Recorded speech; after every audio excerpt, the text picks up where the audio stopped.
Hello, listeners. Welcome to our ND mini series. After the episode which went live with Dr. Rajiv Sinha, we are doing this mini series. Many of you reached out to us and to Dr. Sinha with so many questions and thoughts, right?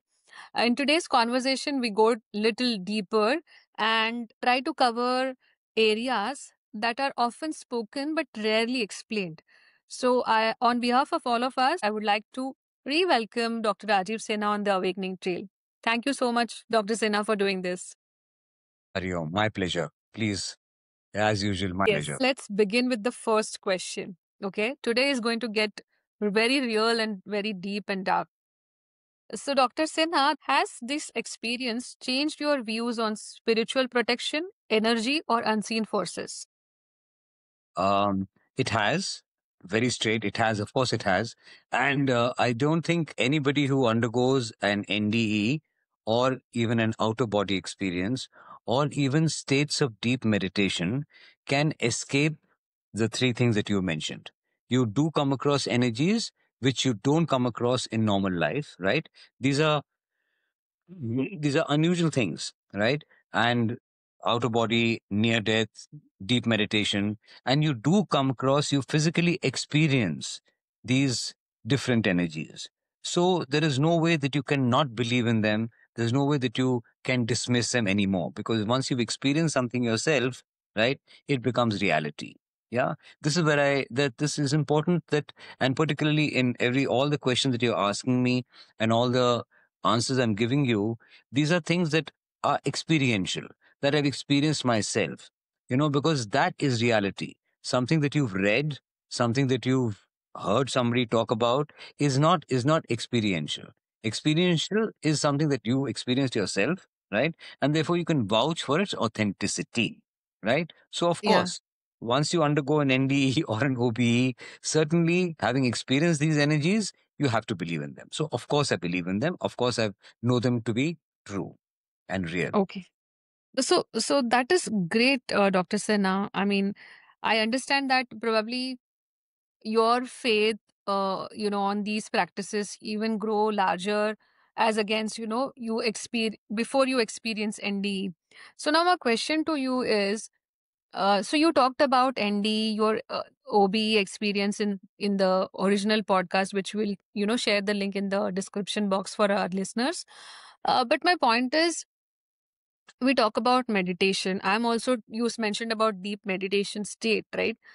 Can you give some advice for beginners, who are walking the path of spirituality and trying to understand how they will meditate so that they too experience, without undergoing ND or OB? So, is there any quick tip that you would like to share with all of us? And meditation is a very talked about and a very deep thing. Okay, and there are plenty of excellent teachers and excellent advice available. Right. Um, the Brahma Kumaris, Swami Satyanand, the Bihar School of Yoga, Sadhguru, everybody has their own meditation programs, right? Correct.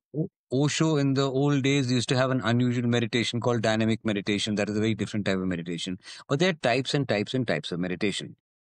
Ultimately, it means, ultimately, when you speak in terms of meditation, it's a going inwards, right? Yeah. There is nothing to be and you can't have things like, I am going to achieve a state of meditation. Because the moment you try to achieve something, right, it goes further and further away from you, right? Mm-hmm. The simplest type of meditation, of course, right, is to find a quiet place of early, and the ideal time for meditating or doing any spiritual practices is between 4 a.m. and 6 a.m. Okay. This time is called Brahma Muhurta. ठीक है? Yes. During Brahma Muhurta time, your whole system, right, your mental spiritual system, right, is completely open. There are no disturbances. Everybody is still fast asleep, right, and you are able to get into any spiritual practice that you wish with ease. Okay, so Okay. but it's not going to be easy for people to wake up at 4 and do this thing. So let's say you can meditate any time of the day. All right, any time of the day, but then you need to have a time and a place where you are not being disturbed, because once you are meditating, it means you should not. And meditation, I think the everybody says, include, is that minimum time required for a meditation session should be about 20 minutes. Okay. Okay. For 20 minutes. Okay. 20 minutes twice a day would be best. But even if once you can do a 20-minute meditation, you can increase the amount later. So you find a spot which is quiet, which is draft free, right? You can sit in any posture. It's not necessary that you have to sit in that cross-legged position, or in any specific asana, so long as your back is straight. That's what the spiritual masters say. Your back should be straight. Okay. Correct. Now, the actual practice of meditation means going inwards, right? So you start by just closing your eyes. Okay. Close your eyes, right? I'm not even going to get into any mantra chanting. That comes subsequently. Let's just do a simple thing. You close your eyes, right? You relax your whole body. What you should be doing is that you should be looking at your body from head to toe and actually relaxing everything, right? Look at your face, look at all the muscles of your face, look at the muscles and the tightness in your chest, in your arms, in your belly, in your back, in your legs, right? Just become aware of your whole physical body, right? Yeah. With your eyes closed, right? So that doesn't take very much time, right? Then, keeping your eyes closed, right?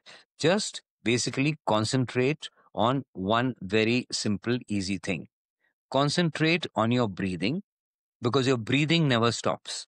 Breathing Yeah. has to be on so long as you're alive. So you have to concentrate, or not, there's no concentration at all. You have to focus, let us say, on your breathing. When you Okay. breathe in, the inside of your nostril goes cool. When you exhale, the inside of your nostril stays warm, right? What you Yeah. have to do for a beginner, right, who's never done meditation before, who's just starting this practice, right? Close your eyes, sit in a comfortable position, keep your back straight, right? Relax your whole body, right? And then just focus on the breath as it moves in and out of your body, right? You concentrate, or you focus on the coolness in your nostril and the warmth in your nostril, and the Okay. coolness in your nostril and the warmth in your nostril, right? Now, as you're breathing in and breathing out and focusing on your breath, right, there will be thoughts that come into your mind and go past, right? You can't get away from them. So, you basically have to allow the thoughts. You don't battle with the thoughts. Okay. You don't forcibly throw them away, right? Thoughts will Okay. flow past. You be with that, right? And when those thoughts are coming in your mind, your attention will wander away from your breathing, okay, towards Okay. the cold Okay. and warmth and cold and warmth. Attention will wander away, right? But after a while, right, you will realize that my attention is wandered away from the cold and the warmth, and you gently come back to the cold and the warmth. Okay, Okay. let the thoughts go, let them flow past. Okay. Right. Right. Initial part of meditation, a lot of thoughts come. A lot of thoughts come. Okay, you find that you have more thoughts than than the amount of time you spend on the cold and the warmth. You have more Yeah. thoughts than the cold and the warmth. But Yeah. gradually, as you keep on meditating, right, this will go. So this is the simplest way to meditate. This is the simplest way to get into meditation. Okay. Now there are lots of techniques available. Lots of people. There is meditation with a mala. There is meditation with a mantra, right? These all help like anything. They are very, very helpful, right? Yeah. And if you really want to get into meditation, find one of these, go to one of these people. The Brahma Kumaris are brilliant. Okay. Many people, Swami Satyanand and the Bihar School of Yoga has some wonderful, wonderful meditation techniques, right? You Yeah. can go onto their site, it's called Bihar Yoga, right? And there are lots of guides available for meditation, right? Correct. Uh, but for a person who doesn't have the time, who doesn't have the availability of the that I can afford to go and spend time at an ashram or this thing, then at least get into this for a start. Correct. At least just get into this, keeping your eye, and try and do it for about half an hour every morning, right? At the Brahma Muhurt's time. If you can't, then do it at any time of the day. Any time of the day. Okay, when you have time in hand, right? Yeah. And Yeah. that's it. That's it. Do it for 30 minutes and you'll find your a change will certainly come about. Now, there is one more very nice, it's not even a meditative technique, it's a more of a relaxation technique. It's called Yoga Nidra. Okay. Mm-hmm. Now, I'm Mm-hmm. recommending this not because it's a meditative technique, but it's a relaxation technique and it's an introduction to getting in touch with your subconscious. Right. Mm. Now, Yoga Nidra is a technique that was perfected by Swami Satyanand Saraswati of the Bihar School of Yoga many years ago. And you can find the link online. Okay. Okay. Okay. Go to Bihar Yoga, right? Go to intermediate, go to Yoga Nidra intermediate or go to yoga. Okay. Okay. And it's a technique. You just lie down quietly in your bed. Mm-hmm. It's Mm-hmm. about 20 minutes to half an hour. You lie down without moving and you just follow in your mind what the voice is saying to you, right? You will Right. be guided through a relaxation technique, right? And it relaxes you, takes you down to your subconscious level and brings you back. So Interesting. most people actually require de-stressing more than anything else because everybody nowadays is so caught up in such heavy work, right? Is so caught up in being busy all the time. So there are family commitments, there are professional commitments, there are all sorts of commitments. Okay, so people are very busy and people are very occupied most of the time. You need a Yeah. relaxation. You need a relaxation, right? And Yoga Nidra single-handedly is the most wonderful way of teaching your body to relax. You can do it just before you go to sleep. Okay. You can do it in the afternoon sometime, right? It's a very simple technique. Try it out for yourself. I'll not talk too much about it because it's my Sure.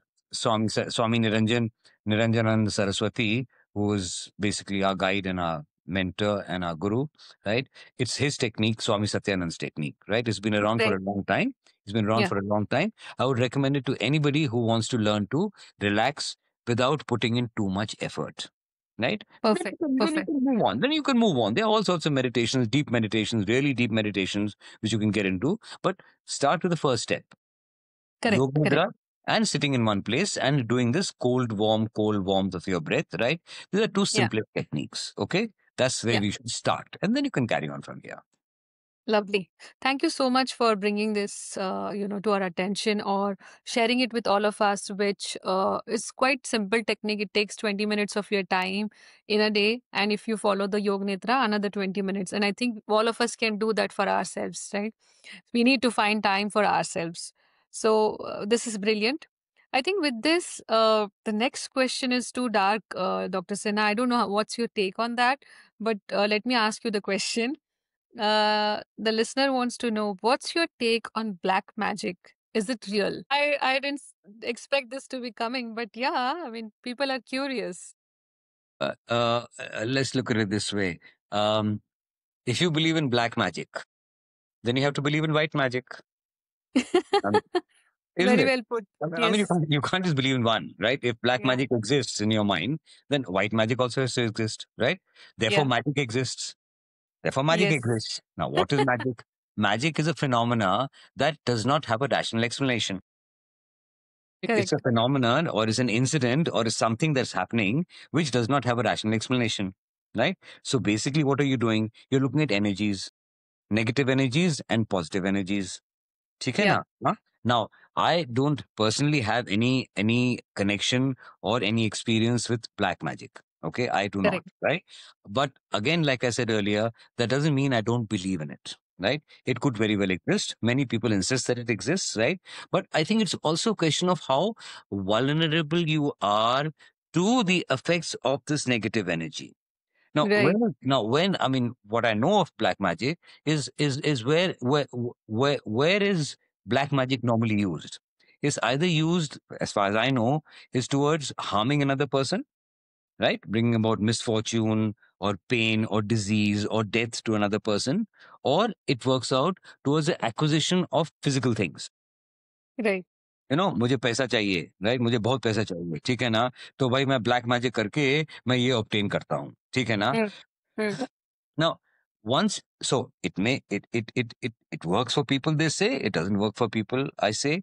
But don't forget that if you mess around with these energies, negative ho, जो negative energies हैं, you ultimately wind up paying the cost here. Okay, Correct. because Huh. you're disturbing the natural course of things. You pay a price, right? Now the question you have to ask yourself is it really worth getting into black magic or any sort of magic, right, in this particular lifetime? Because there are many lifetimes to go through. Absolutely. Do you really want to compromise on the learnings and the experiences of this lifetime? You may get a lot of money in this lifetime. The next lifetime, you Mm. don't know what's going to happen in your next lifetime. You'll have to pay for this, no? Next lifetime, or 100 lifetimes, or a thousand lifetimes, or a million lifetimes later, somewhere or the other, you will have to pay the price for messing around with energies that are not supposed to be messed around with, So true. isn't it? So Yeah. the energies which are best left alone, right? Particularly things like negative energies, right? I would suggest that, even if you believe in it and even if it's available to you, it's a short term gain, right? I don't think one should get into it, right? Belief is one thing. And like I said, the amount black magic can affect you, right? I personally believe, right, that it depends upon how vulnerable you are to it, right? So true. So if you can block it out, it happens. But I believe there are very powerful black magic things that that you're left helpless against, right? So it's not it's something that may affect you, may not affect you, depending upon how open you are to this, right? But it's not something that the person who's doing the black magic is going to pay the price. The person Correct. who's facilitating the tantric or whatever it is, who's facilitating the black magic ritual, will also pay for it at some point or the other, right? Yeah. You, on the other hand, right, can, I think, tackle it by not giving it the amount of bhav, by not giving it the Yeah. amount of importance that you should. So Yeah. And that stay is away that. from it. Yeah, Yeah. Stay away. stay away from it. And even if somebody is wishing you bad or trying to do negative things to you, there are techniques by which you can do your white magic, your meditation, your pujas. You can get out of it. Okay, Correct. that's True. that's my True. take on it. Yeah. So this was really simple. We started about, understanding what spiritual practices you believe in. You gave us all tip in terms of how we can meditate, how we can spend like 20 minutes of time in a day for ourselves and understand meditation very easily. Like just focusing on the breath, observing the breath, the coolness coming in and the warmth going out, and also accepting the thoughts that are coming in while we are trying the meditation practice. So that was excellent tip actually. And then you also shared Swami Satyanand ji's Yog Nidra practice as well. And I'm sure this is going to help all of us, considering the stress that we go through, in today's time and age. Then we touched on the dark side of it, the black magic side of it, and you said the simple mantra is to stay away from it. Yeah. Yeah. Yeah. Absolutely. And don't fall for it, as simple as simply put, right? So I think with this, Dr. Sinha, we are coming towards our last question of today's episode. The question is, what do you think of sciences like astrology, numerology, and tarot readings? Do you believe in them? And what special qualities one need to become an expert in these sciences? Quite These, a vast, yeah, wide question, We talked yeah, about yeah, almost all yeah, the yeah, yeah. sciences. You're talking of tarot. See, these are all predictive sciences. These are all predictive, right? They are there to tell you as to what's going to happen in the future. Okay, Correct. and perhaps to some extent, uh, the energies that are going to that are going to lead to certain occurrences or things in your life, right? So Yeah. they're basically predictive, right? Now, astrology, there is no such thing as 100% accurate predictive science. These are all sciences. Okay. There is no such thing as 100% predictive science. Okay. Nobody can tell you for a certainty as to what's going to happen in the future. The past is gone, Priyanka, right? There's Yeah. nothing Yeah. nothing you can do about it, right? The past is the past. Okay. The future, right, is always going to be, right, in the realms of gray. It may happen, may not happen. But how can the future be affected is entirely dependent upon how your present is going. Yeah. Okay, the future is guided by your present, Very right? well said, Dr. Sinha. Isn't it, Yes. right? And Yeah. the present of today becomes a past of tomorrow. Correct. जो आज आप कर रहे हो वो कल का वो पास हो जाएगा, ठीक है ना? So true. And Yeah. and what is going to happen in the future is going to become the presence, is going to become the present within 1 minute, within 1 second, within 1 hour, within 1 day, isn't it? Mhm. Right? So Yeah. these are predictive sciences. Now, to astrology is a science.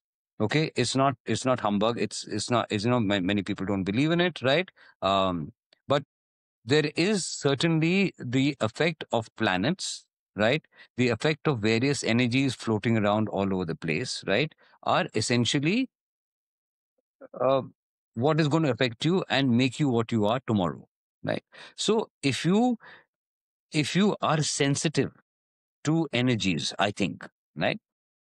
If you become sensitive to energies, then you will certainly become a person who will be able to some extent, guide a person, right? Or I don't like to use the word predict. You cannot, because nobody can really 100% predict, right? But you can guide a person. You can, if you're sensitive to energies, right, be able to see a pattern, right? And Mhm. inform the person who you're talking to about the Yeah. patterns that you see, which may or may not come through.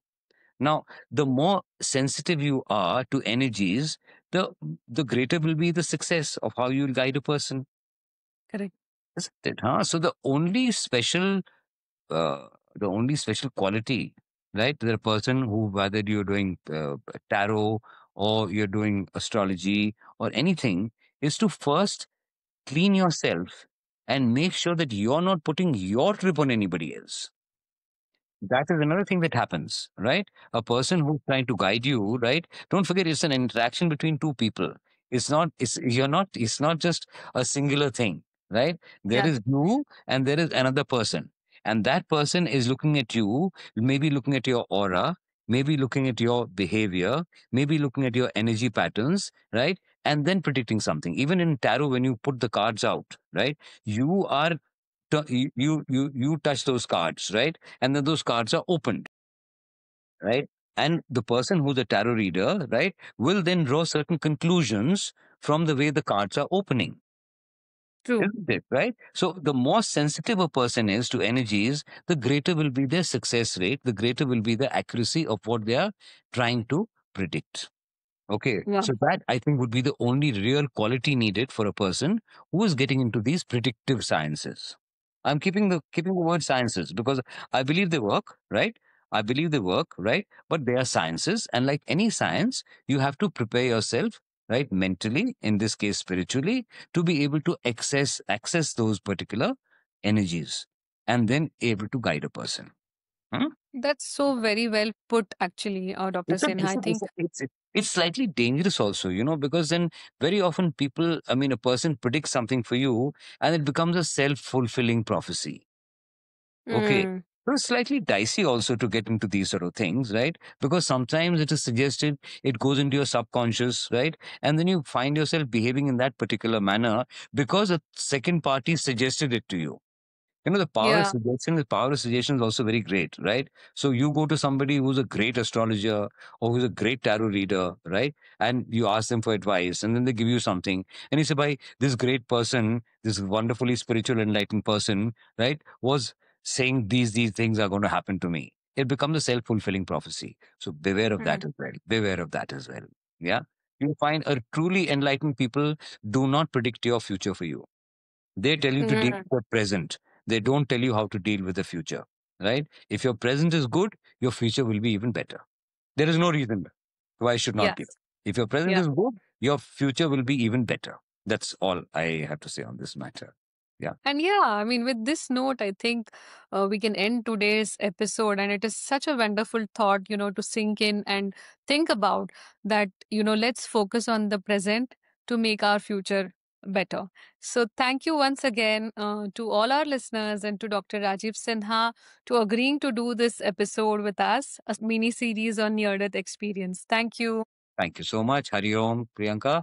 And thank you Hari to Om. all the people who will have the patience to troll through to what I've been saying. Hari Om. Hari Bye. Om. Hari Om. Hari Om. Thanks.